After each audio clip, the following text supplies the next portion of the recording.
So welcome back, ladies and gentlemen. I hope you enjoyed the first game there. And now we have something even better lined up for you guys. It's going to be an absolute cracker. I know I've been looking out for this game, and I couldn't imagine it be coming at a better moment between these two teams. It will be DeNova up against Dragonborns. Now, these two have an illustrious history, going back to the first season, going back even before that, you know, through the various cups and other lands and events. But there's one thing that really sticks out in my mind about these two. Now, I think you can kind of take us into the story where the rivalry between these two really began, because I think you were kind of really involved in the scene back then. And why don't you kind of highlight why this game, at this moment between these two, is so pivotal? Yeah, I mean, pretty much season one at this exact time, I mean, it was Matchday 22 instead of 21. We found out that Dragonborns would actually be going to DreamHack instead of DeNova. Back then was MYM, Meet Your Makers, and that was incredible, because if anyone watched the game, you definitely should. It's on our WoT Pro League YouTube channel. It's also on this Twitch. You can check it out on the videos, the replays. Amazing game. Basically, what happened was Magus and the T32, I think it was played by I think it was either Winnie the Pooh or Delgado. I think it was Delgado. They kind of had like a really weird exchange in the middle. Magus kind of drove past him. This was on Y Park, obviously not a map we have anymore. And Magus drove past him, and the T32 drove past him. They literally right next to each other. The T32 said, "I'm not going to waste my time shooting you. I want to get into the city fight," which, to be fair to him, not a bad choice. Not a bad choice. He won the city fight because of it. He got there quick enough. Otherwise, Uncrona's T69 would have been able to survive, and then Dragonborns would have won the city fight. But what happened was the T1 sat in a bush in the cap for all 1 minute and 50 seconds it takes for you to cap with one tank, and about 3 seconds towards the end of the battle, and the T32 and the T1 left for DeNova, and only Magus left in this T1. He actually managed to win. It counted down to 0, and well, it was almost a crushing defeat for DeNova. I think probably one of the reasons why they're doing slightly better this season is because of Magus's superb T1 play. Then. An unforgettable moment, I think, and if we get anything close to that in these games, then we're in for a real treat. Yeah, these two have rivalries going back, and there's certainly things to be proven here. I think DeNova are going to be coming to this with every single feeling that they had at that very moment where Magus basically soloed taking his team to a LAN finals into this game. So tensions will be running high. I don't know where to put my predictions towards this, if I'm completely honest with you guys.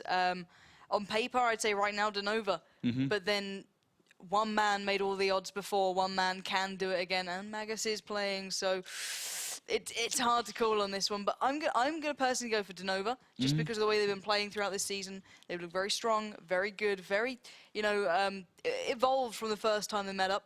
But what about your thoughts? I mean, the last they did fight was on Matchday 11, I do believe, where DeNova actually won 3-2. So it was a really close battle, all 5 maps being played. So I guess you could say DeNova had it, and in Season 1, DeNova did win 3-1 as well before they lost that crushing defeat on the last Matchday. But still, I think this one's going to go to DeNova. I think that's a good call by you. Although I think I would love to see Dragonborns take this one, because it's important for their motivation as they go into Season 3 that they can still pull off the results against, you know, the great teams.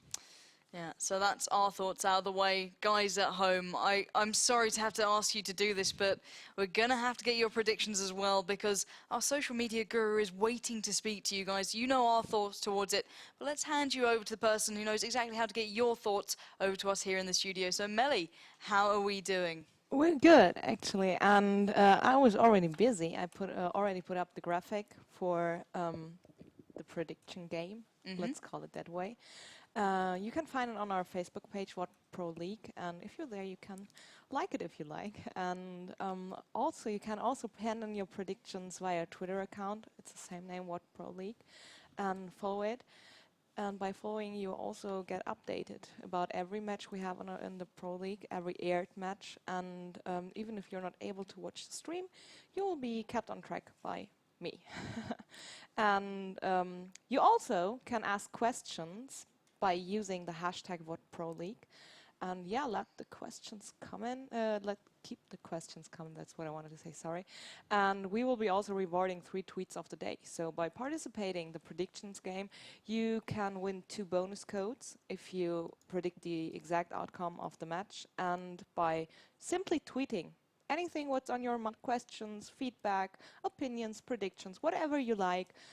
Keep your tweets coming, and I will reward 3 tweets of the day at the end of the day.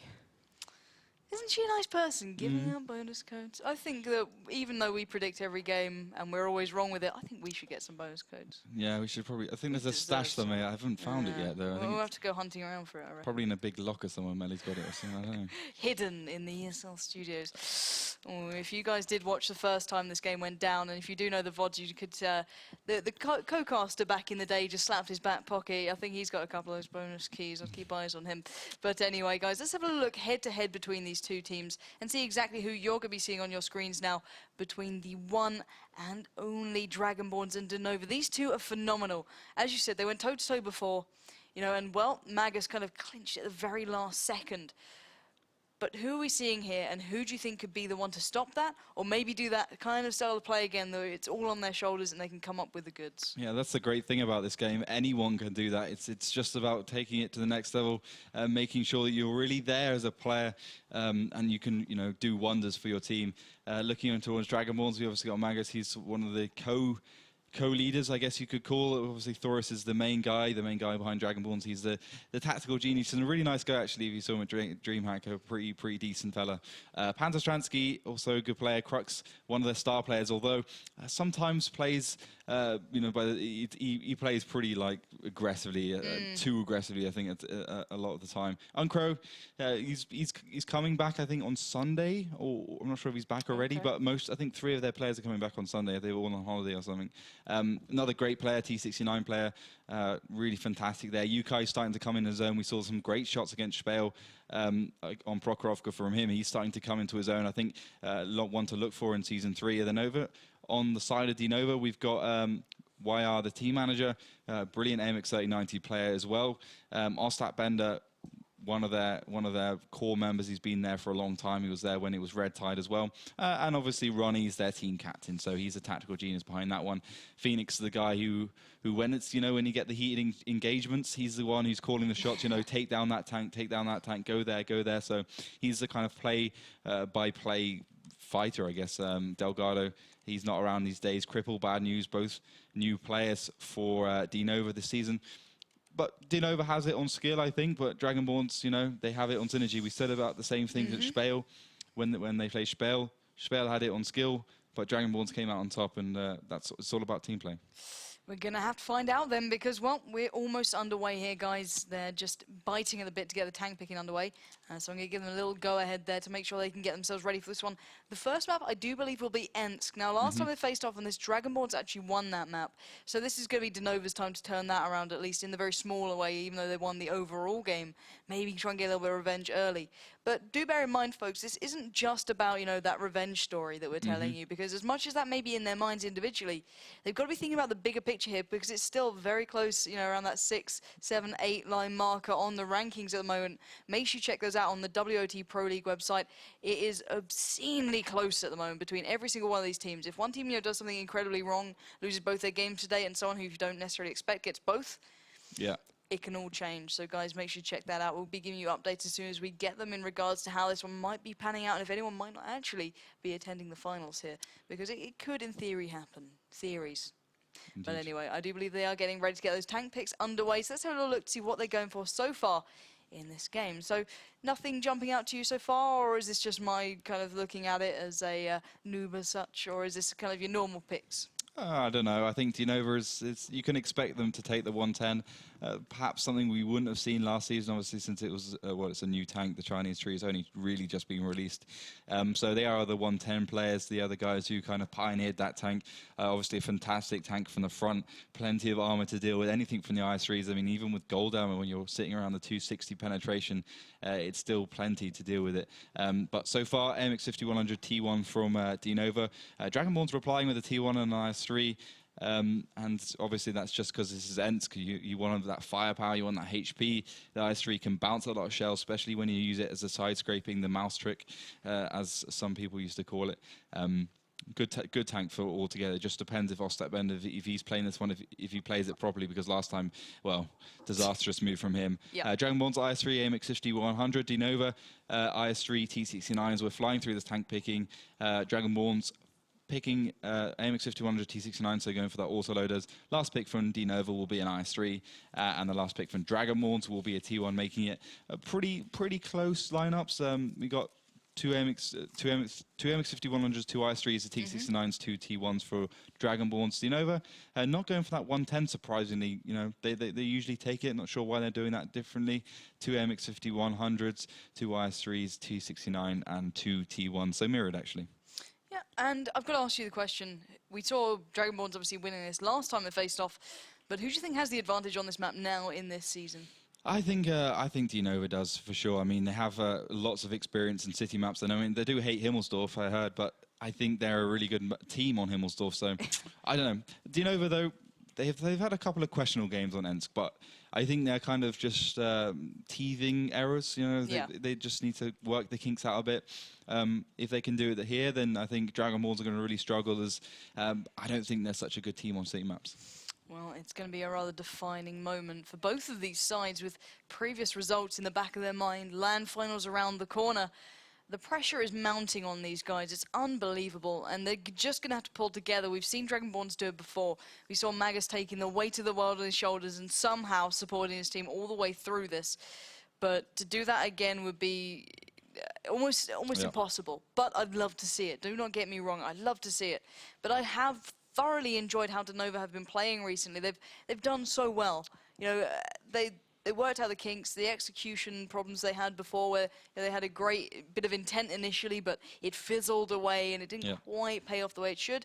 They seem to have started to work that one out. They're starting to get the wins now to close out these games, but we are almost ready to get underway. They are just making sure they're all in the right place, and then we'll be starting this one. But what do you think we're going to see coming down, you know, into the real core of this map here? And what do you think is going to be the defining move from these two? I think we're still going to see some play over towards the green zone, the right side or the left side, depends which side you spawn on. I'm hoping for that, at least. I mean, the T1s do like going over there, the T69 as well. It plays that middle area, obviously. If it's closer towards the middle, then it can kind of push over there within a few seconds. So I think that's a possibility, but maybe towards the end of the game as opposed to the beginning. I think the beginning will be more posture related, what the AMX 5100 is going to do, what the IS3 is going to do. It's going to be that city engagement, but whoever wins that one will have a good good advantage. They'll have the HP, and they'll probably have the position as well, so that comes into equation as well.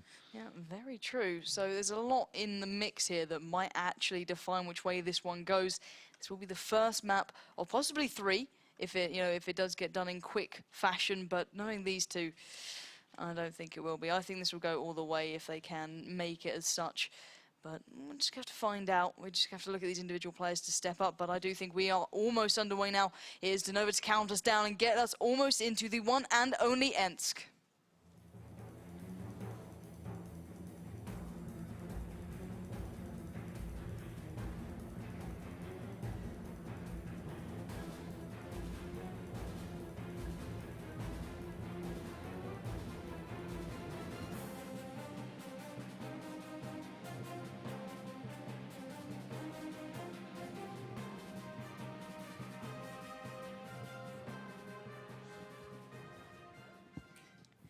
So, welcome into the first map here. It will be Ensk, and we will be seeing DeNova and Dragonborns going head-to-head. Now, Dragonborns will be wearing that lovely blue color towards the north, whereas in the south, it will be the golden color to stand by DeNova. So, what are we seeing early on here from these two? You said that you'd like to see them towards that greener area. We might get a little bit of an exchange there. Do you think that's happening yet? Yeah, well, it's early days. Winnie the Pooh's doing a couple of shots, getting rid of the kind of obstructions DeNova could possibly have early on.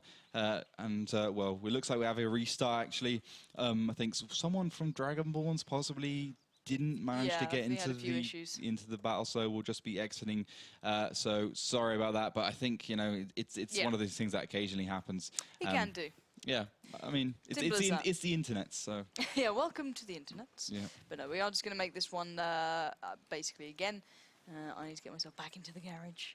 and hopefully get the invites underway. But guys, obviously, yeah, I think someone just had a bit of an issue there, just dropping from the server. Maybe they kicked the router. Like, God, I wasn't ready. Quickly, kick it. Let's hope they didn't drop a glass of water over or Oh, something. I've done that before. Really? Or like some soda on your soda. Why do I saying soda? Soft drink on your keyboard. That's pretty bad as well. Soft drink. Yes, soft drink. Oh, I hate that. It's always like a warm beverage. No. Like not like warm ale. Oh, you dirty people. dirty people. I like my ale. It's good, nice. I like it. They don't do ale in Germany. They don't do it. No. I haven't seen any. Like, I'm not a big fan, but a lot of my friends really like. They don't do cider ale. either, so. Yeah. We have found some selling cider, but do not fit. Anyway, our habits aside out of the game, we have issues, folks. Alcoholics. Anonymous. This is basically what we're doing here. But anyway, we will be getting this one remade as soon as we can. We're just going to wait on those invites to come back to us. But the way they started off there, I don't think they were going to be doing anything too crazy as such. It was a very normal start. Did he back, says Phoenix. I think one of them's disconnected and they're going to be in battle. So this might take a while, folks, because obviously if you're disconnected in the battle, then you have to wait for the few minutes for the battle to end. And yeah, that could be a while. It could be a while. Isn't it fun, guys? So you're stuck with us for a while. Good company, I think. I think they're lucky. Yeah, we're pretty cool. Yeah, they're lucky guys. Yeah. Could have Steven here. That would be awful. God, don't be horrible. That would be awful. You've got me, you, and Melly. Yeah, Melly's pretty cool. I think we let down the side more than anything. But guys, obviously, if you're out there, we can't talk directly to you, but we kind of check the chat every now and then, check the Twitters. Do let us know if you're going to be coming to the finals of this, because it does build up towards Gamescom. It will be over here in Cologne and in Germany. If you're really, you should know that. You guys aren't as silly as Jason Kaplan. You know your areas of the world. But if you are in the area, make sure you come out and check it out, because it's going to be huge. This event's going to be crazy. Like, I'm getting a little bit nervous now, like watching these games, because it's building up now, isn't it? Like every single result counts, and every single player that makes maybe a tiny mistake could cost them something, a little bit further down the line. And I'm super excited for this one. And I think with what the situation with Spell at the moment, which is if they win one game 3-1 and the other one 3-2. I mean, obviously, if they win 3-0 or 3-1 both, they can go through. And Evil Panda Squad, if they lose.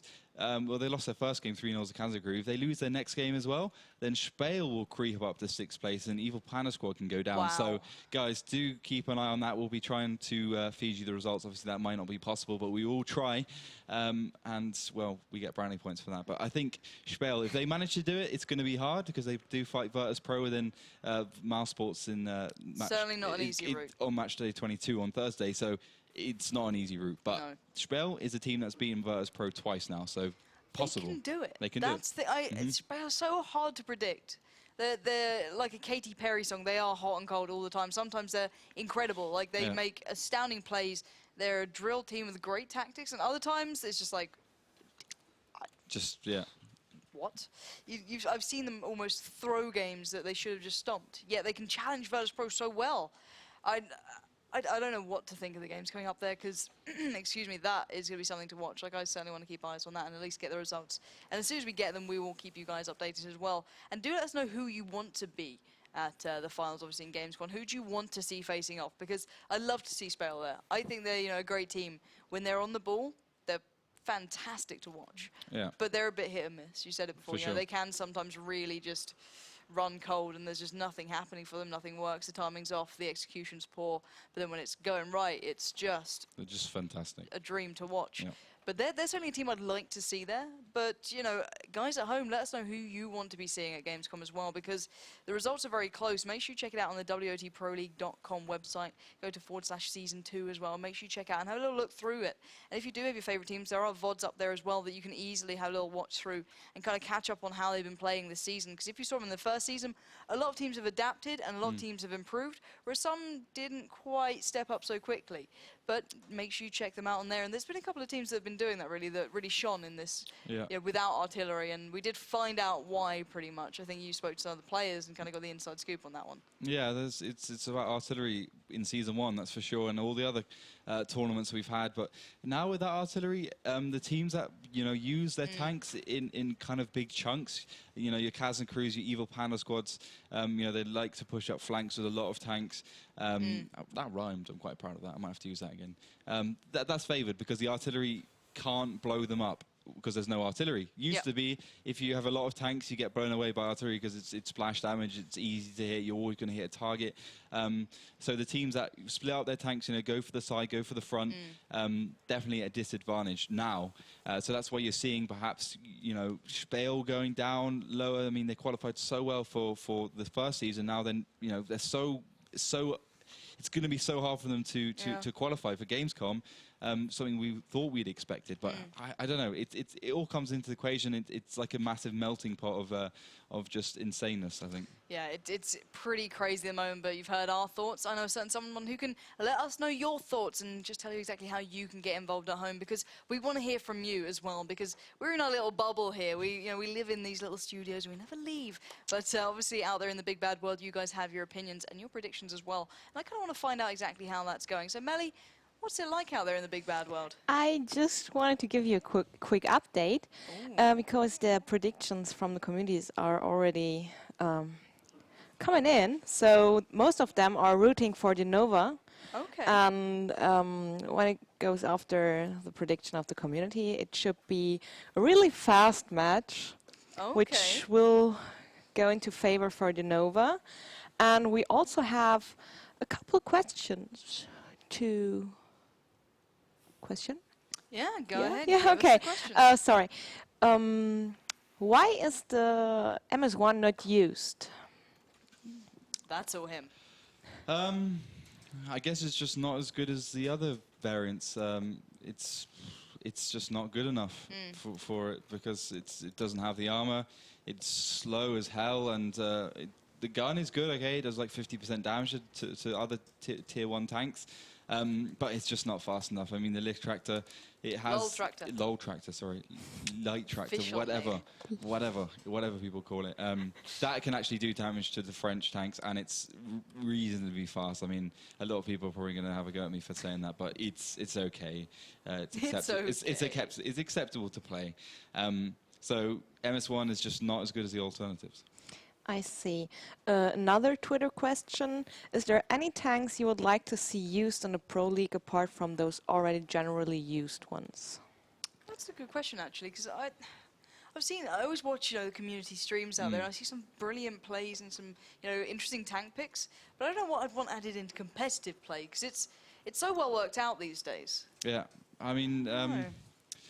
I think that the teams have got the tanks that just fit into it perfectly. I mean, your T69 is kind of like a bigger-than-life tank. The MX-5100 is the same. These teams are picking the tanks that are so, a cut above the rest. Yeah, very true. Or they have a unique feature that stands them out in the crowd. The T32 has the turret armor to deal with hold-down positions as well. So comes into the equation, but here we go, finally into Ensk. So we will be just waiting for this one to load up. Obviously, we did have the restart there, so we will be going into this one now. But it's all sorted. All the players have arrived, so we should be fine this time around. I say that, and I'm now... Don't jinx it. I'm not going to jinx it, but anyway... Too late. Too late, oh lord. But anyway, in blue, starting in the north, will be Dragonborns, whereas in the south, in gold, it will be DeNova, clearly, who people are backing. So let's see if the community have called it right this time. On paper, I tend to agree with them, but we all know what can happen when you doubt the likes of Dragonborns. These guys can truly turn up and really shake the absolute foundations of what World of Tanks is providing. So let's have a little look and see exactly what they're doing so far at the start here. DeNova doing exactly what they did previously, push into the sea. We've seen DeNova play from the north before, not particularly well. Now they have the southern position, which I think they prefer, that we can see something really special for them. Phoenix powering ahead in his AMX-5100. Ostap is to his left. He's got bad news and positives sitting in their two beasts, tier 8 heavy tanks, ready to back him up for anything. Ron's charging forward as well as T1, not messing about at all for DeNova. And Spale pretty much just playing the same thing, well, standard tactic from the north, around the cap area. Yeah, exactly. It's very passive. It's quite receiving. But as you said, from that north spawn, it's very typical. We are just seeing them playing out the way we'd expect See threat in there in that IS-3, just keeping eyes across the courtyard and across those roads, spotting out Ron, keeping eyes on as best he can. But you do see YR finally receiving some damage in that T-69 there. Threat cannot lay down any fire towards it. It is Uncro doing all the work right now, I do believe, who's going to have to now back away out of there and leave it to the big boys to hopefully deal with the threat now. Yeah, Bender's pushing in. We've got Phoenix behind. Ron's there in his T1. They're going to try and pinch a threat in here, and we have first engagement. Yeah, that we certainly do. Threat is now surrounded by the likes of Phoenix, who are pushing straight towards him. 300 damage left, right, and center. He's being pounded from all sides. He does get taken out there. And DeNova steamrolling forward. That was an incredible execution. This is very aggressive play, and they're not stopping. Yukai now in trouble. He's got the shells raining in from Bad News, Positive, and Phoenix. And this certainly is bad news for Dragonborns. They keep being worked down like this, but it's Positive now in the back foot, who does get taken down by Crux in that 5100. And now we can see DeNova backing away, or trying to at least. But you can see the fire is still falling into their feet, and this is not going the way expected. Somehow, Yukai survives though. Phoenix is on 207 HP. He's got to get out of there in the AMX 5100. A couple of shells bouncing. Crux has gone in there. Proper Rambo style. He actually does take down a tank, so good play by him. YR's to his left, probably reloading. Bad News missing a shot. Ron even getting in on the action. Yeah, indeed, Ron trying to do a little bit of work. Crux must have been tracked then. Just standing in front of YR is not the best idea in the world. The man does not miss shots like that, so coming around, he's screaming SOS to his teammates, but to no such luck. And Uncro, did he really just take down a T1? I think he rammed the T1 as Bender connects the shell. 333 onto Ram. Ram didn't expect him to either. YR finally taking down Crux. His aggressive play coming into equation, but now Yukai's coming from behind. Yeah, Yukai now pushing forward with only 114 HP left on and doing so much work. Finally being taken down, finally taking down Bad News. But Bender replying in, so back and forth. This game is going right down to the wire. Yukai did get tracked by Bender, but somehow keeps going. And now they're just trying to work them all down. Magus taking down Winnie the Pooh, leaving it in this, well, 2v4 situation in favor to Dragonborns, and it's going down even further. Uncro taking down Bender, and it's all on YR, and I just don't think he could do anything here. Yeah, YR's trying to get back to the base. His T69 will probably be out quick enough. He's got 14 seconds left, 6 minutes and 42 seconds into the battle. What an engagement that was, and unbelievable. We see another shell moosing. Yukai not connecting that one. He will connect the second one. 262, 97, 98, 99, 100.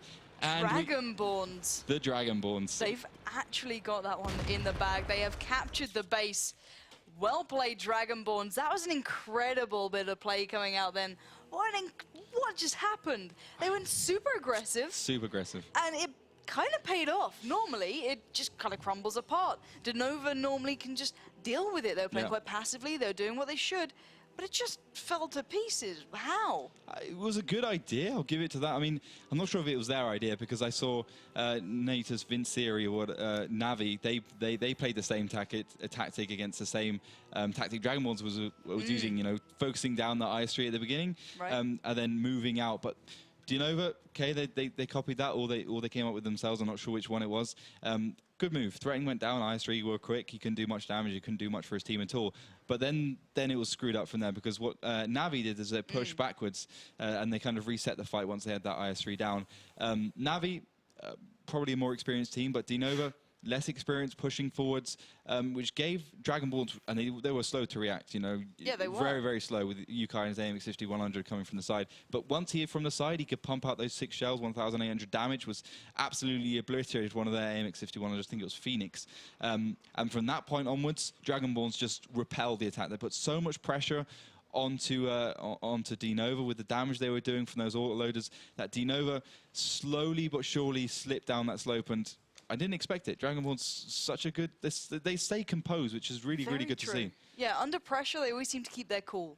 A lot of teams kind of fall apart themselves, and the way it started out, you'd think maybe they would have. They wouldn't have dealt with it so well, but somehow they did. That was absolutely astounding. I think you guys at home might even be surprised. Melly told us even during that break that, you know, the fans are favoring DeNova. And on paper, I don't blame you guys. It's, you know, so far to this point, it generally goes that way, apart from that one crushing defeat, obviously, that was at the hands of Magus, and another cap to just really rub salt into the wound as such as a way to win that, even though obviously they did have a great advantage. Yeah. That's how it got closed out. But I do believe they are ready to get the tank picking underway. It will be on Abby, so let's have a little look to see what they're going for so far. Two T1s coming out from Dragonborns at the beginning straight away, wanting to get those picks out, so that gives us an idea of what the rest of the Dragonborns team will do. It will probably be, well, it will almost certainly be 5 tier 8 tanks since, well, they got rid of their 2 T1s, so if you want to have 42 points, you need 5 tier 8s. So AMX 3090s, the T69s we'd expect from them. DeNova picking a T1 on AMX 3090. We saw on our previous game, which was a good game by Evil Panda Squad, but they kind of screwed up a little bit towards the end against Kazakh. They went for the MX 5100. Will we see it here from one of these two teams? Questionable. I think it will be the last pick, but I'm pretty on the fence about it. If they do pick it and they use it well, it could be a fantastic move as tank picking continues. AMX 3090 T69 from Dragonborns. DeNova replying with a T69, a T1. And there we go, an AMX 5100 is going to come out from Dragonborns as well as the T69. So both teams, they're going for the standard lineups. Very high firepower, T69, be able to pump out the damage incredibly quickly. Also pretty nimble tank as well in the right hands. You just have to think a little bit further ahead than you do in your AMX 39, which is obviously slightly quicker. And your AMX 5100 is you have to think quite far ahead because it's like a box on track, so it's really easy to hit. DeNova going for the lighter, faster setup, T69, AMX 3090 coming from them. As well, wanting to keep their firepower in. The last Dragonborns pick will be AMX 1390, just waiting for DeNova's last pick. I think AMX 1390 as well, yep, that will be it. The case. Last pick from both teams will be that French tier 8 light tank. So Dragonborns going something slightly different, the AMX 5100 with those two AMX 1390s, no, two T69s and two AMX 1390s as well as the two T1s. DeNova, pretty standard as well, 3 AMX 3090s, 2 T69s, and those 2 T1s to pair up with them.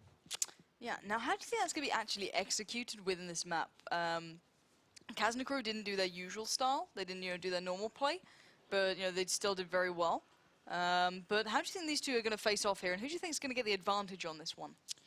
It's a tricky question. I mean, that's how I like to put you under pressure. Yep. It's a hard one. I think it's going to be about the middle battle for the first minute and a half, and then it's going to be about which team can get behind the bushes first, which team can start applying the pressure with the damage, with the spots.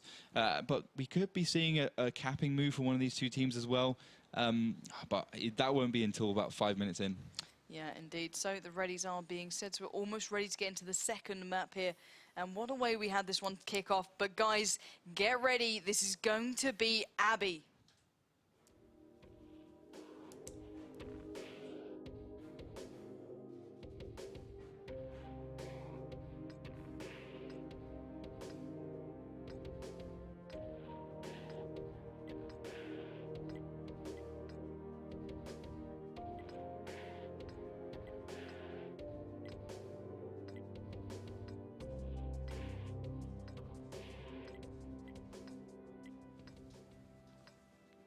So welcome to the second map here. It will be Abbey. We've seen some incredible games on this map before, but I assure you this will be nothing other than that. So Dragonborns will be starting towards the south in the blue, whereas in the golden, in the north, it will be DeNova.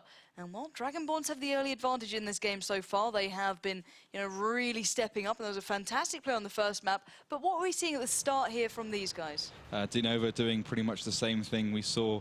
I think it was Evil Panda Squad. Yeah, it was from the north, pushing up towards the. No, it was actually Kazakh. I think it was Kazakh from the north. No, it was Evil Panda Squad. It was Evil Panda Squad. I'll go for Evil Panda. Yeah, one of the two. Also, Bano pushing with his AMX 3090 towards the Abbey area. To his right, we got Bad News, Positive, and Phoenix in a kind of line. Their first kill going to Bad News and his T69. Ram being taken out straight away. So, as well as the T1, we've got the spotting advantage to DeNova, as Uncro is also spotted in his T69. But quite an aggressive DeNova. Yeah, very true. And Dragonborn's going to be heading right towards him on that two-liners. Dr. Torto exchange fire with Phoenix there, both going head-to-head, and the damage just being pounded back and forth. Slight advantage to Phoenix, but surely Dr. Torto's going to get some backup. Finally, Thrain gets in there, flying past him, laying down further fire to try and take down Phoenix, who's just trying to back away as Yukai now coming around his T69. Going to get involved as well, and he will get the first. hard kill there, taking down, you know, something that's not just a T1 and bringing a good advantage to Dragonborn. So nicely executed, but they did allow Dr. Tor to take a lot of damage then. Yeah, that was a poorly executed push from them. I mean, yeah, okay, they took down Phoenix. He was on his own. I'm not sure why he was on such a limb there. But, you know, Dr. Tor going 162 HP. Threaten also taking a shot from the MX-3090 as well. So they have a good advantage, but it's mitigated as well. As Ostap next another shot, and now DeNova pushing in. Yeah, here come DeNova boys. They're making all the moves right now. Crux is trying to lay down some suppressing fire to take down Positive. Well, stop him looking so pretty on 1034 at the moment. And now those T69s are just prowling beyond the cliff at the moment, and Crux could be in real trouble here if he's not careful. You can see more fire coming in as the rest of the Dragonborn side are trying to get back to support Uncro and Yukai. Threaten joining in around the flank. One shell does connect. Positive having to push up now. You can see they're going to have to make some move. DeNova having to push around and try and get towards this frag here, because the rest of the Dragonborn side are flying around at the speed of light. The T69 leading the way. They've just got a glimpse of them now, but the flag is being capped as we speak, and they're going to have to peel off. Uncro getting absolutely hammered. Look, down to only 9 HP. It's bad news to take him down. Now Threaten in trouble. 143, and he's out of there. Wire will claim that, and 3 seconds left on the board. This is unbelievable play from DeNova. Absolutely nailing it. Can you believe that? That was incredible play, and they've got such an advantage. Wow. Very, very well played by DeNova. More cheese than the cheeseburger, but still, good play from them. Winning on tier points. In fact, they had 8 more tier points than Dragonborns. Wait, did they? I'm not sure how that game ended. Was that a draw? It was a cap. It was a cap. Oh, yeah, sorry. Yeah, cap. That is one of those tactics that is kind of... cheesy? It's cheesy. Emmental. Yeah, exactly. I mean, you might as well... Cheddar. Yeah, if you're born in cheddar, you still get less cheese than that. But, you know, pushing into the cap like that, we've seen so many teams do it, and it's one of those tactics which is almost impossible to counter. I mean, what you're supposed to do, unless you have a T1 somewhere, which Dragonborns didn't, or have like an AMX-3090 on a limb somewhere, it would be almost impossible. And DeNova, I'm not a fan of those tactics. I mean, it was a good game. True. But it was one of those ones where you're almost guaranteed a win, which I don't like. Yeah, it was very cheesy. I think DeNova needed it, though, after that first For game. sure, It yeah, was a real definitely. wake-up call. I think they've gone, OK, you guys can cap, watch us do it as well. You know what I mean? They had to turn the table somehow, and they're not going to execute it as well as Dragonborns did initially, but on the map they had to do something, clearly, and they did it. And I think there was a little bit of luck. You know, 2 of the tanks were split off already, kind of pushing onto where Dragonborns originally were. And as you know, Dragonborns came back around to try and get towards the flag, they just completely caught them on the rotate. Yeah. And as soon as they got past them, he was able to just plow damage into the backs and of Crooks them. should have come in with that MX-5100. He was behind. I mean, he had about half HE, but with that MX-5100, he could do so much damage, and he just let his team drive up the hill. I'm not sure if he was reloading or not, but he had quite a lot of time. He should have put the pressure on. You could see him trying to, but he got himself kind of in an awkward situation. So maybe some poor thinking from... It looked kind of like panic. It was a panic mode for Dragonborns. It was really panicked then. You could see them flying back.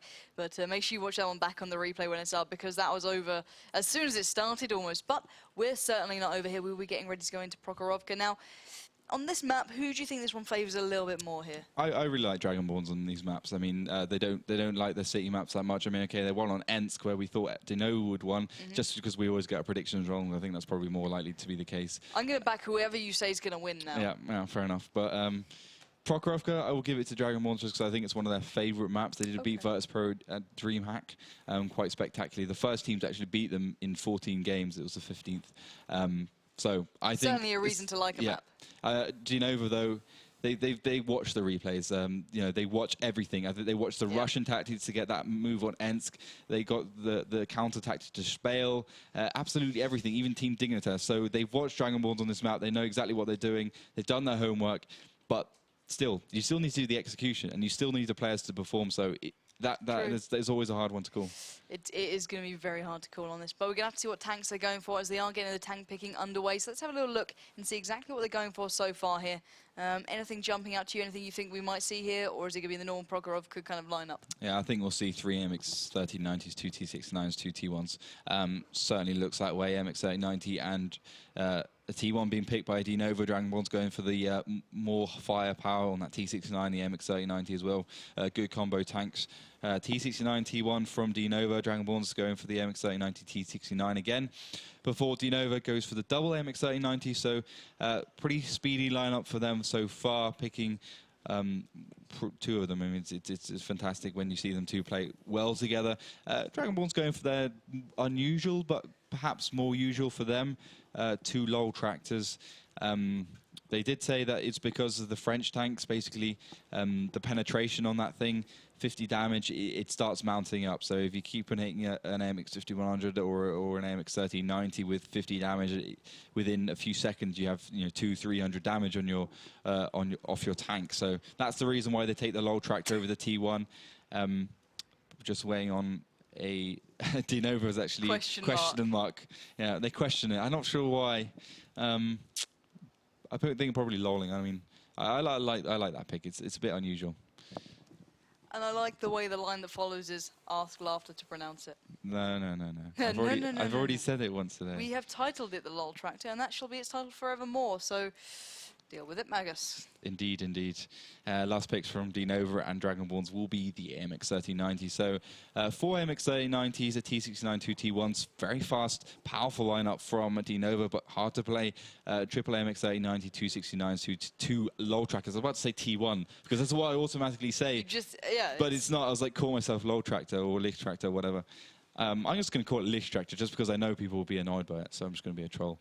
See, when I can't pronounce things or players' names, I will title them something else. So Bob Tractor. Bob is my favorite go-to name. If someone has a name that I can't pronounce, it's just Bob, and everyone can say Bob. There's nothing wrong with it. So maybe we can call that tractor Bob if you really want. If you're starting to struggle. This is just a question: will anyone know what it is? Bob gets taken out. I mean, it could get quite narcissistic. That's very true. Very true. We'll stick with LOL tractor then, I guess. Yeah, LOL tractor. But I think they are almost ready to get underway in this one, so we're just going to let them know we are ready. Dragonborns are just the same, and it is all even at the moment, but guys, do stick around because we're almost ready to go into the third map here, which will be Prokhorovka.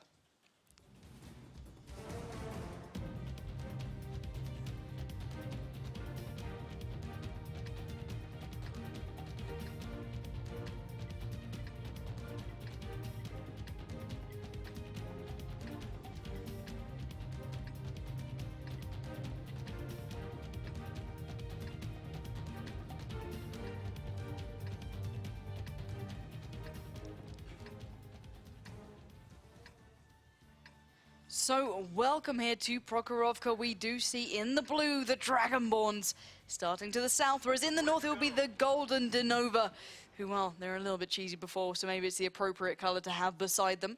But nonetheless, we'll have to find out exactly what is going on. I think there might be a bit of an issue with the picks there. Let's just double check that's all okay. Hopefully it is. Yeah, it's okay. Yeah, they were just having a little bit of a chat. But anyway, let's have a look exactly what they're going to be getting up to in this very start here. We do see a very normal start to Dragonborns, but what are we seeing from DeNova? DeNova doing some normal stuff, pushing towards the middle area. There is a little bit of an issue with the picks. Apparently, DeNova picked 4 AMX-3090s, but ended up going with the T69. I was wondering why they picked 4 of them. I mean, I was thinking they had like some special tactic, as the T69 is probably the better thing. As you can see, they've resolved it and they're playing anyway. So standard stuff from DeNova at the beginning, pushing towards the road going straight through the western side of the map with the bushes and the trees. A little bit more sparse than it used to be, but we can see Dragonborns over towards the village area. Yeah, and that's pretty much it. A very slow start. Very normal start, really, but I do want to see the LOL tractors. I can see why they've got that name. I'm sorry, I've had to see them. It's a two-stroke engine as well. It's got like a chug, chug, chug sound. That is fantastic. Well, at least I'm going to be thoroughly amused watching this now. It's made my day, at least. But everything is even at the moment. The maps are all square, so 1-to-1 at the moment. This could give the advantage to either side, and they definitely need it. So, as you said there, Dragonborns did take over the village. But maybe it's DeNova who's going to have to be making the first move here. I think that's a good call. You can see Yuri in his MX-3090 even heading toward, well, aiming towards the cap of Dragonborns. I think what DeNova will be thinking is, okay, we're going to put a couple of T1s in the cap, put some pressure onto Dragonborns there. Hopefully that they show their hand and get themselves a bit flustered like they did on Abby. And that could be the cue for DeNova to start landing the shells. As you can see, we see Winnie the Pooh wasting no time in his T1 pushing forwards, getting himself into a good situation, to a good place where he can quickly move in for the cap or and even spot out for DeNova. But, you know, it's going to be about how he can play that T1. If he gets himself killed straight away, that tactic goes out the window. Yeah, exactly that. But I'm a little bit worried why Dragonborns put no one back by the flag. They didn't leave, you know, a T1 around. They've completely and utterly ignored, you know, the 1 to 5 line and just put all their eggs in one basket by that village. So I'm not sure how this one's going to go. They actually haven't even got a spot out so far, but now they finally have. The first shell has been spotted, and Uncro caught it to the face. So 1-1-2-2 left on his T69 there. As that was from Positive, just arcing that one all the way across the field. So the first bit of damage and the first face to really appear for Dragonborns. They haven't seen much else right now. And I feel as though they could get surrounded in this situation because, well, they're so focused towards the village. It's a little bit worrying. Yeah, just a good push from DeNova would certainly be a very bad thing for Dragonborns, but it's so hard to do the push, especially when you're pushing to a team that's hunkered down with a lot more cover than you have. Certainly at the beginning, as we can see, Winnie the Pooh having a little sneak peek over the hill. Another spot's going out. Ron, I think that is spotting out Magus in his low tractor. It'll be interesting to have like a one-on-one engagement between these two T1s. Dr. Tour getting a shot, 264, but he does take down Ron, so straight away the Dragonborns have the advantage now. Yeah, indeed, claiming that one there, and Dr. Tour is now knocked down. As you said, he did receive that shot onto 836. So you can still see that fire coming in very close. He does not know where it's coming from. He has a good idea, but he's got to be careful. Doesn't want to show his hand too much. It's very, very tentative between both these sides. Dragonborns edging out of that village, though. We've seen them, you know, hunker down in there initially and try and stay there as much as they can. But the likes of Threaten and Uncro just now more towards that railroad line, trying to keep eyes on. Winnie the Pooh has been spotted, and it's just a matter of time before that shot lands. And actually, we might be seeing that little one-on-one that you wanted to see if they decide to go over the defilade as such and go over that railroad. That'll be excellent. I really want to see that. Winnie the Pooh trying to just get himself up that hill, not managing to do so. Positive trying to land another shell. Uncro's obviously down to 1-1-2-2 from that previous shot from him. So he's got to be careful he doesn't get caught out again, otherwise he'll find himself a couple of shells behind, which will be really key in an engagement. And now it's a kind of spotting battle. I think one-on-one, Winnie the Pooh, if he concentrates, he can take down the low tractor because the low tractor doesn't have the dirt gun. I think it's called the Spraz, something like that, on the T1, which is 11 seconds or 10 seconds if you have a lot of perks reload. It can really pump out the damage. That's why the teams pick it, as well as its speed and its camo value is slightly better. But that one-on-one will continue back and forwards. No artillery to deal with these T1s at the moment. But DeNova pushing forwards. They got the MX-3090s on the move. We could see a push into the middle. Yeah, and well, that's what Dragonborns are waiting for. The likes of Yukai and Uncro just hunkering down, trying to hold firm in that village to receive whatever could be thrown at them. And we've seen it before. They do very well when the passive team as such. When they work on it in this aspect, they can do very nicely. But Magus just going walkabouts in that old tractor there. Couple of shells coming a little bit close for comfort for Yukai. He's going to have to back away. I believe that was from Positive in that T69 just beyond the field. And just tiny bits of terrain are making a huge difference for these guys. It's unbelievable. It's such a close situation now. Yeah, it certainly is, as Winnie the Pooh and Ram continue their kind of one-on-one, I guess. I want to see them fight each other. They will do eventually, I think. But DeNova trying to land some shells onto Yukai in the T69, not managing to do so. As you said, the small bits of terrain make all the difference, especially, well, Phoenix taking down Magus. Indeed, and my co-caster is dying from the action there, but we are seeing everything kicking off now. It's Crux taking down Winnie the Pooh, and now they're being worked down slowly but surely. But Uncro is now in trouble, as Ostat Bender has connected some great shells there. 914 only left on Uncro, as finally there's a little bit of action And it did kind of pay off more to Dragonborns again, who just keep coming out with the advantage. Their positions are perfect. They're working so well in that situation. As now Uncro and Yukai just reposition a little bit in that village. They don't want to overextend. They can't show too much of themselves. They've still got to play very smart because it's still very close. The likes, with Bad News still alive, with Ostad Bender, situations can change on an instant, so they've got to be careful. Indeed, these teams don't want to lose this battle like I just lost my voice in an instant. That can happen. Bad News and Positive pushing forwards in the T69s. They did catch out Uncro, so he's down to 900 HP, so he's got to be careful, and that's probably why DeNova are getting a bit more cocky. Positive trying to land the first shell. Uncro being spotted straight away. Uncro's going to get the first one. He misses it, in fact.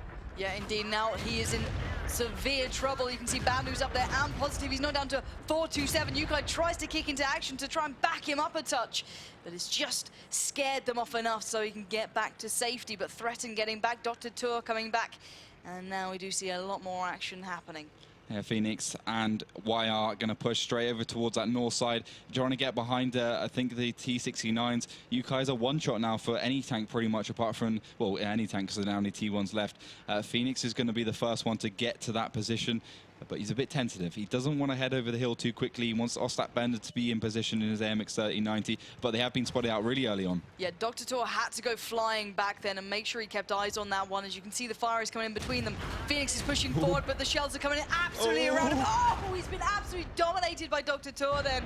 And here comes the pain, following up onto YR. YR did manage to take down Uncro, but they're certainly trying to avenge. But Dr. Tor now in trouble. He's getting the shells landing onto him. It's Ostad Bender to take down Threaten, though, and it's not going the way of Dragonborns. Yeah, Yukai's down to 455. He's got to be very careful. He takes another one to 199, down to 257 now. But now the whole of DeNova is reloading as Yukai takes a second one, down to 3 HP on that T69. Very, very lucky, if you can say anything. But Phoenix getting blown up like that, incredible. But he was the bait. He had to take the damage. He had to be the kind of, I don't know, the carrot on a stick for his team, for the rest of them to push in with the T69s to get the sniping shells down. And now we can see the result. We see DeNova sitting on 4. Tier 8 tanks will, Dragon Ball's only on 2, but we have another engagement. Crooks is on full HP. Yeah, Crooks trying to get the hell out of there. He's speeding her as best he can. Ostad Bender is the one connecting the shells, but one finally flies back. 358, but it's over already for him as he's been swept under the rug quite swiftly as well. Now Yukai limping along on only 3 HP, trying to stay alive, and it's not going to happen as Ram is the only man standing for Dragonborns in that LOL tractor, and it's no laughing matter as DeNova looking phenomenal. Great bit of play then. Didn't Fantastic. go back to the cheese. They played it out properly. Very nice play from them. They've got to be happy with that one. Very happy. And again, a team that's really doing their homework, looking at the tactics, perfectly done by them, pushing the north with the AMX 3090s. Very good, smooth move from them. Okay, Feeney's got himself blown up, but it's got to be one. Yeah, exactly. They've got to be one. You've got to lose one tank in that engagement. And then the T69s came from behind once they'd focused. The Dragonborns were focusing on the AMX 3090, doing the damage. Threaten went down real quick. Yukai was 3 HP. He got dropped real low as well. Surprisingly, though, Crooks was nowhere to be seen. He's usually their star player, but in that game, he had 1,100 HP. He could still win, but then he suicided into Ostad Bender and Positive. So I honestly think Dragonborns, although a fantastic push by DeNova, could have come back in that game. But Crooks, where are you, man? It's time to step up. This game is where you have to do it. At the end of the day, it's it's the difference between a good team and a great team. To me personally, is how you deal with moments like that. When everything is on you and the pressure is right there. If you can step up, then you are one of the best teams there is. And these guys are not far off the heels of the likes of Dignitas or WoT Pro or even Na'Vi. If you look at the other leagues, these guys are certainly on their heels, but unless they just step it up that little bit, they handle the pressure in those moments and they don't crumble, they'll never quite get there. Because you look at Dignitas, for example, no matter what you throw at them, they're like, no worries, we can handle this, we'll adapt, we'll get it going. And we didn't see much from Dragonborns in that essence. But anyway, so the advantage at the moment, sitting with DeNova 2-1 overall, but certainly that means there's going to be another map. So will be Steps, and I think they are ready to get those tank picks underway. So let's have a little look to see what they're going for so far and see what we might be just kind of getting in this game. Now, Steps, who do you think this one favours? Well, going on DeNova's performance on Prokhorovka, Steps obviously being another of the open maps in this map pool, it would suggest that DeNova can take this one. But Dragonborns certainly not a team that's a slouch on these open maps. I mean, they did so well against Spale. I mean, especially Panzerstransky, who's not playing today, did so superbly in the T69, really focusing fire, especially taking down Dovahkiin from Spale. The tank picking continues. The log tractor being picked once again by Dragonborns.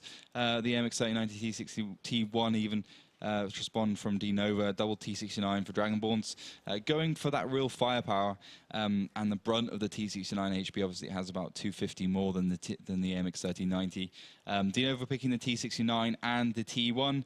Dragonborns going for another low tractor and an MX-3090. The last pick for not the second to last pick, will be a double MX-3090, and a very strange pick to finish things off by DeNova. Something we haven't seen.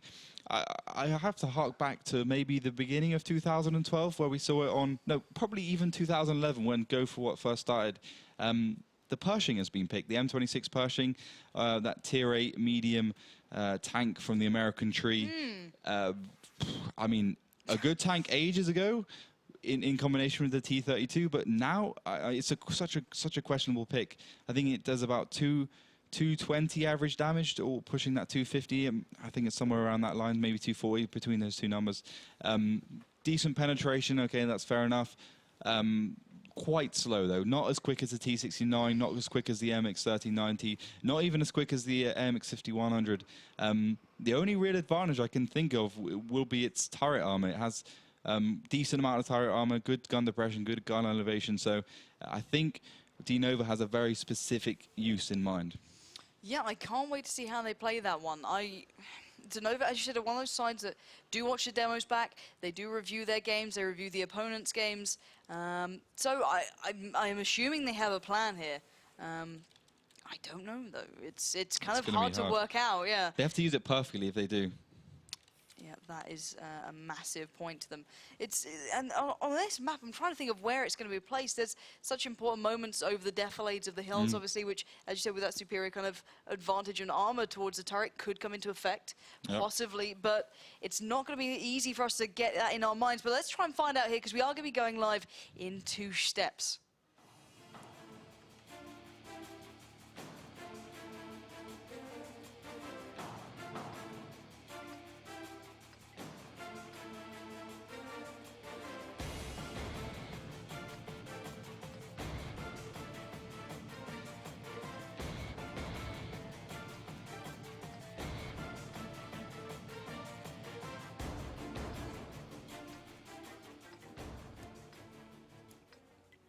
So welcome into the 3rd map here. Well, tell a lie, 4th map, but it could be the defining map for DeNova. They could get the victory on this one. It is going to be steps, as we said, and there's some interesting picks already been made. So this is going to be a very curious game to see go down. But in that north spawn in blue will be Dragonborns, who are on the back foot as we speak. But DeNova in the gold and yellow with the upper hand will be starting from the south. But what are we seeing initially? Because Dragonborns are looking very passive here from my screen. DeNova as well, they haven't really done much. They put a couple of tanks in the middle. YR's gone pretty aggressive. Crux being spotted out, as well as Yukai. And DeNova doing something we haven't seen ever. YR does take the first shell by Yukai, but doing no damage, landing on those tracks. Obviously now, since the heat changes, tracks absorb heat ammo. Shells landing left, right, and center around him. YR, an absolute artful dodger, but, you know, Phoenix and Ron have been quite sneaky here. They've gone right out the middle. Phoenix takes the first shell on that unusual pick by DeNova, going down to 1, 2, 2, 3 in his Pershing. But he's still got a chance. But DeNova, they have to be careful. They have to use this tank right. And I honestly don't see why they would pick a Pershing over T69, for instance, if they're going to use it for this reason, as Uncro takes a good shot against Ron. Yeah, indeed. I want to see this in play. I really don't know what they have in store. And the way Dragonborns are playing, they're literally just sitting back, holding the line like a fire squad almost, just waiting to take down the opponent. Yukai letting a shell fly there, hoping to get some sort of connection. Not much happening, though. Threaten doing just the same. And they're literally just holding back. Dragonborns know this could be the absolute undoing of them. So it's all going to be on to the likes of Dr. Tor to hold off here. Yeah, Dr. Tor has gone down to 8:36. Ostat Burnder's pushing in. Uncrow's behind Dr. Tor to back him up.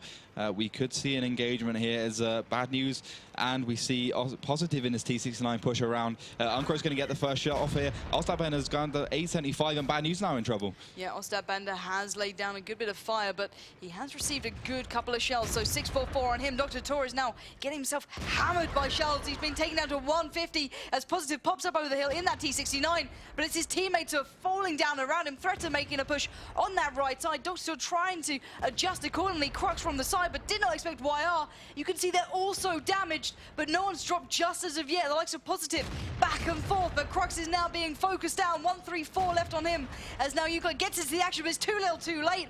YR claims the body of Crux, and now Yukai is left in a bit of a pickle, to say the very least. DeNova really bringing the fire. Ostat Bender taking down Threaten as well, as now Yukai having to back away. Yeah, 17-1 on the scoreboard. Phoenix is going to push in that special pick from them, the Pershing. Yukai's down to 586 on his T69. I think he's going to get absolutely blown away. T69, not a particularly strong tank in many situations. 329 left. Ostat Bender's going to have to be careful, though. He's sitting real low. One shot as Phoenix goes down to 66%. Will Dr. Tor do the last shot? Yes, he does. Yukai now in trouble, though, as bad news comes around. Yeah, and it's going to be certainly bad news if he lands that shell. 77 HP left on Yukai.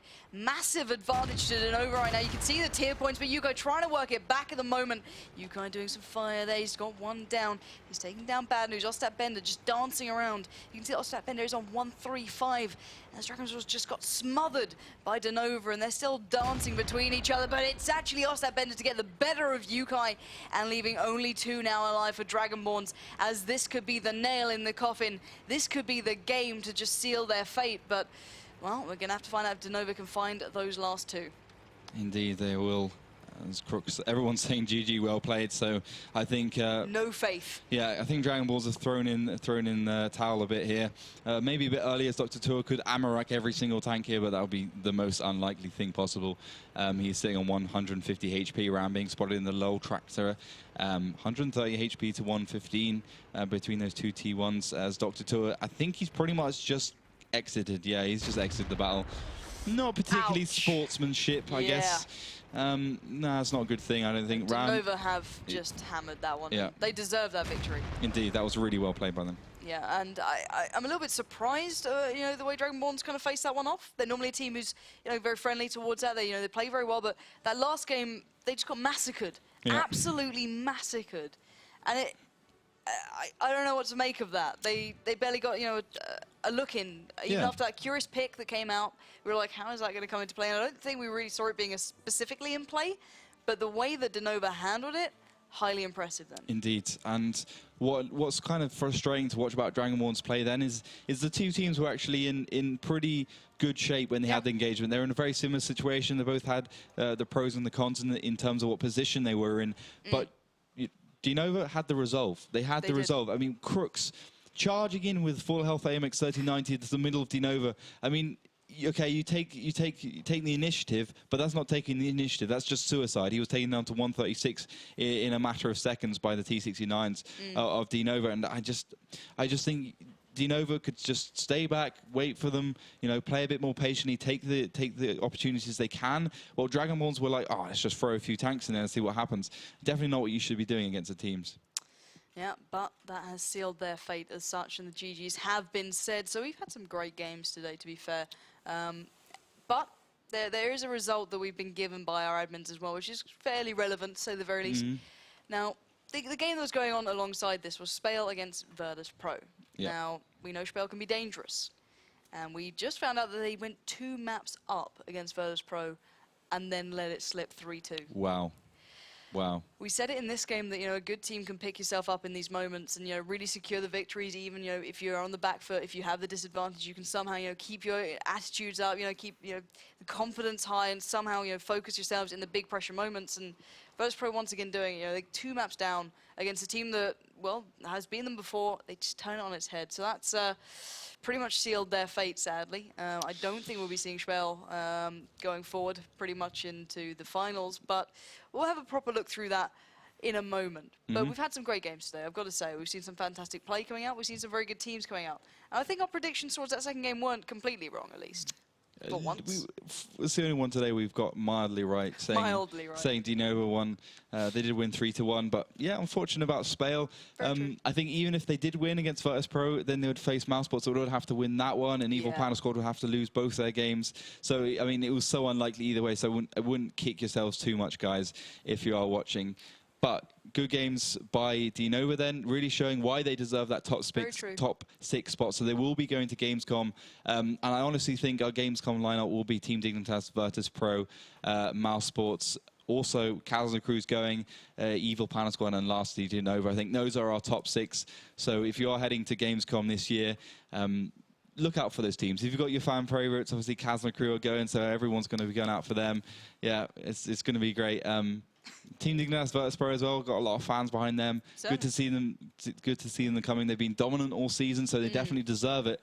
But we're also starting to look towards the grand finals, which will be the top teams from every region, and it's looking awfully lot like Team Dignitas and Virtus Pro at the moment. It is, and they're certainly a very good representative, to say the very least. They're a sensational set of players and teams, obviously, but that's enough of our waffling. We've heard, you know, that we were kind of right for once on the predictions. It's a rarity. We're normally completely wrong on them, to be fair to this point. We are awful at our predictions, and I hope you never believe in us.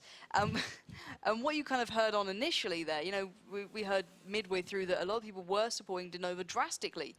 You guys kind of had something going on, so I can't wait to find out, you know, how many of you got the exact scoreline right, because I certainly wouldn't have. I thought it would have been, you know, completely one-sided either way.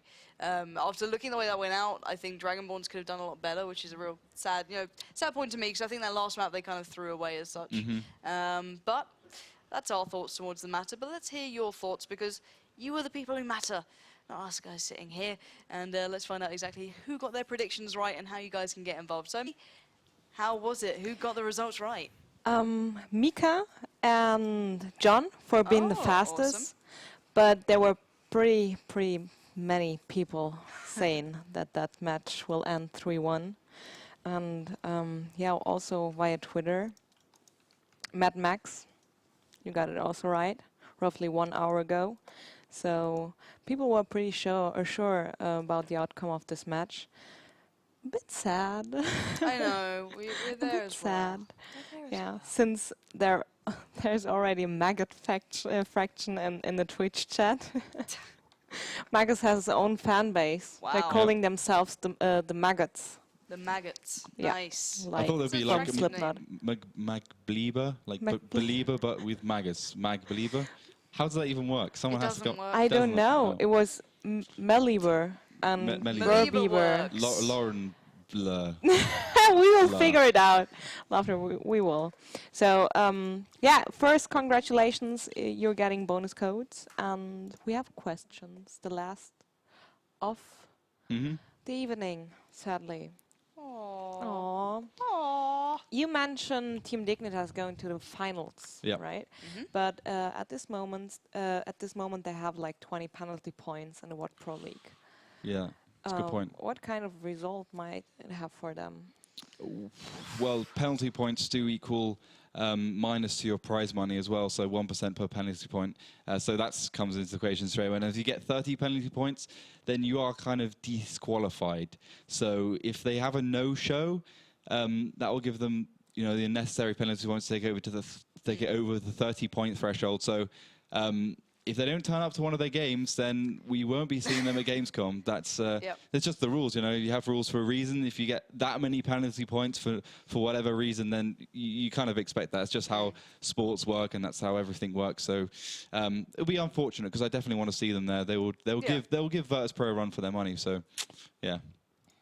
Okay, thank you. Next question is, yeah, Team Dragonborns and DeNova both are pretty good. Indeed, indeed. But on long term, which team is better? Good questions coming out. I love this. I love this. Not T1s or artillery questions. Don't encourage it. No, you say they're like, why do they pick a T1? Yeah, that's true. I shouldn't have said that. But it's a really good question. Long term, I think DeNova, because they've had probably the biggest roster changes, maybe apart from WoT Pro this season. Bad news, we've got Cripple in, Phoenix as well, he's in there. So 3 really big players, and we've got a couple more, I think.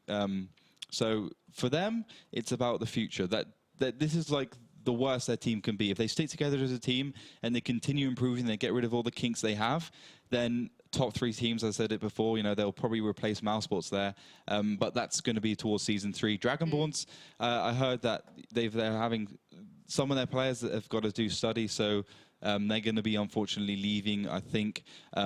This is my prediction. I'm sorry if I get it wrong. So they will obviously have to be replaced, but I think Dragonborns are struggling with the roster changes, so looking towards the future, maybe a stormy one. Okay, last question. If you would have the possibility, what kind of league you would like to see? What do you think about faction-specific leagues? As in, like, German tanks versus German tanks? For example, yeah. Okay. It was the first ever tournament we had ever. This was probably September 2010. Probably like, no, it was November 2010 or October. It was like a month after the game was actually released into closed beta. For Europe at least, and it was on American server, but that was faction specific. So you had the Germans versus the Russians. There were only 2 tech trees that were in the game at the time, and the Russians had the SFD1. At that point, artillery was insane. Like, it was 70% accuracy. It was just mental. So it just blew everyone away. So you have those problems where some factions are definitely stronger than others. I mean, the French, for instance, we have the MX-5100, the MX-1390, but the Americans, we only really use the T-69. The Russians, we only use the IS-3. So you get all those kind of problems. So I think faction-specific, definitely not something I want to see. But Wargaming are looking at the historical battle mode, so that you can get your kicks from that. Thank you very much. No That problem. was all. Thank you all for participating, and it was a pleasure. That's all. From me. That's why we like Melly here, guys. At least she enjoys it. She's no. I'm only kidding. Obviously, that's some really good questions going out there, to be fair. I've got to say it. And I'd really like to try that historical mode, to be fair. Looks fun. It does sound really cool, so that's certainly something I'll be looking out for. But guys, that is going to be it from us here for today. Obviously, you guys can get yourself involved on the Facebooks, the Twitters, and get yourself ready for the next play day. It will be on Thursday, the 1st of August. Indeed. I had to count that out. I'm so sorry. Unbelievable. But we do have some great games coming up then as well. It will be Mousesports up against Spale and Evil Panda Squad up against DeNova again. So we'll try and get them all sorted out for you guys and make sure they're all ready to go for that one and try and just give you that storyline that these guys have been working through. And if you do want to kind of find out how these guys have been doing through this season, do check it out at the WoTProLeague.com/Season 2 website, because you can watch all the VODs there. You can look through all the team sheets, all the players. You know, you can even find out their favorite tanks. It's all listed down there, so make sure you check it out. But guys, that's it from us here, and well, hopefully we get to see you on Matchday 22. We'll be back for it, and I can only hope you are as well.